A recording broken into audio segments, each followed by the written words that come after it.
This video will contain spoilers from the world and story of Subnautica. Please beware. Now, in the world of Subnautica, many animals have developed very creative and unique ways of defending themselves, which by extension means hurting and effectively killing the player.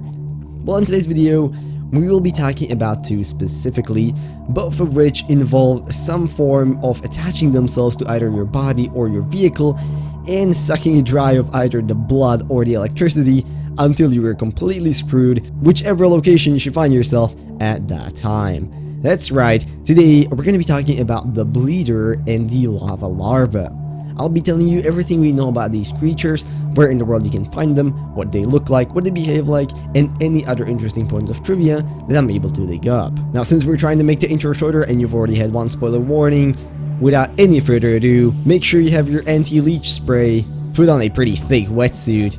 and let's go. Now, first of all, let us start with the smaller of the bunch, and one that is also slightly easier to encounter, especially at the start of the game, that being the bleeder. Now, if you want to go looking around for these, the most prevalent areas where you're going to be able to find them will be the Aurora, the deep sparse reef, or the kelp forests that can be found all around the safe shallows. Now, on their own, they are a parasitic slash scavenger based type of fauna that will be hostile to anything that swims close up to it, including you, the player. Now, looking at them from the outside, we can see that they look similar to what you might picture as a small underwater leech. On their back, they are dominated by what is a ductile sac, which is used for collection and digestion of food drawn from, well, whatever creature it attaches itself to based on the PDA, and traversing down its body, its color changes from somewhat grayish blue towards more orange and yellow, and we arrive at the jaws in front, which can actually extend when this creature gets close to its prey,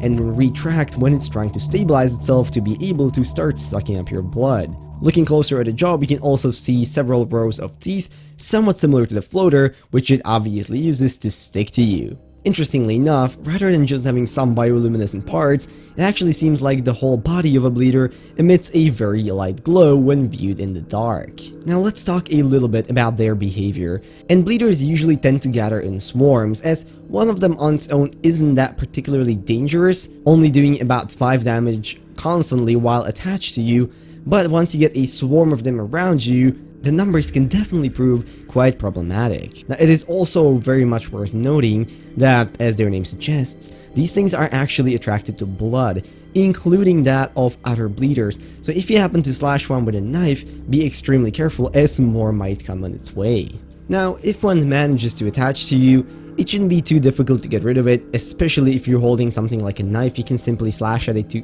make it go away, but should a swarm come your way, something like a stasis rifle can be very helpful in trapping them and giving you ample opportunities to get out. Interestingly enough, in some situations, bleeders have also been observed to try attaching to sea moths, which doesn't really work too well for them most of the time, and it will result in their death. Before we move on, it's also worth mentioning that based on the PDA's assessment of inconvenient and unhygienic, chances are these things might be transmitting some other diseases rather than just Kara on its own, so for anyone out there, it would probably be wise to try to not get stung by one of these, because who knows, you might even cure yourself of Kara and then die from some space crazy illness several months down the line. But anyways, with that, let's move to what could effectively be the polar opposite of this, as it doesn't really attach to players and animals as much as it does to electrical sources. Now, the lava larva is similar to the bleeder in the fact that it is a scavenger and a parasite by category, but what is very different about them is that rather than trying to suck out your blood, they're trying to just make your day really inconvenient by sucking out all the electricity from whatever vehicle that you are currently using. But let's start with their appearance. Looking at them from the outside, you can see that they have a dark violet slash purple body with 2 protrusions at the top of its head and 2 glowing orange slash red eyes on their head. Now, what's interesting about this is that even though they do have a pair of eyes, based on the PDA entry, they can't actually use them, and they do not have the ability to see anything or smell anything, with their only, or core ability, let's say, being the detection of thermal and electrical energy. Looking at them from the bottom, we can see the suction cup, which they use to attach themselves to any smooth surface that creates an incredibly high pressure suction, in fact, so high that not even a sea moth moving at full speed can shake them off. And then moving down to its torso, we can see a scale-based protection somewhat similar to the lava that can be found on the back of lava lizards that is meant to protect it from the high temperatures of the area that these mostly inhabit. Now, as far as their behavior goes, these aren't necessarily swarm behavior type enemies. Most of the time they will kind of just swim around producing their, weird chirping noises, but should you come close with your sea moth, the cyclops, or the prawn suit, they will attach themselves to it, draining its energy and effectively slowing the vehicle down. One of the easiest ways to remove them is to simply get out and slash them with a knife. However, some other tools such as the perimeter defense system of the sea moth work just as well. And now, finally, just before we end this video off, one final point that I find particularly interesting that was raised by the wiki,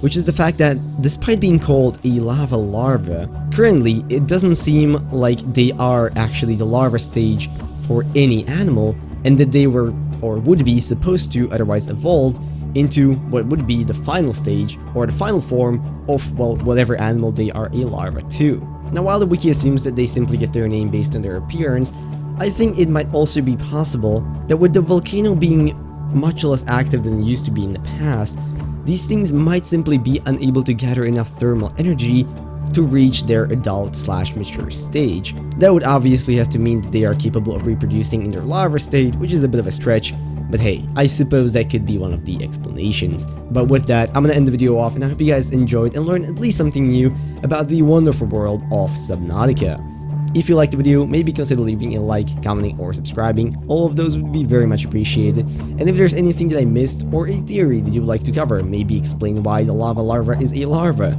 make sure to leave those down in the comments as well. I would very much like to read both those things. Now with that, I'm gonna wish you a beautiful rest of the day, and I'll see you all in whatever next video I make. Bye bye.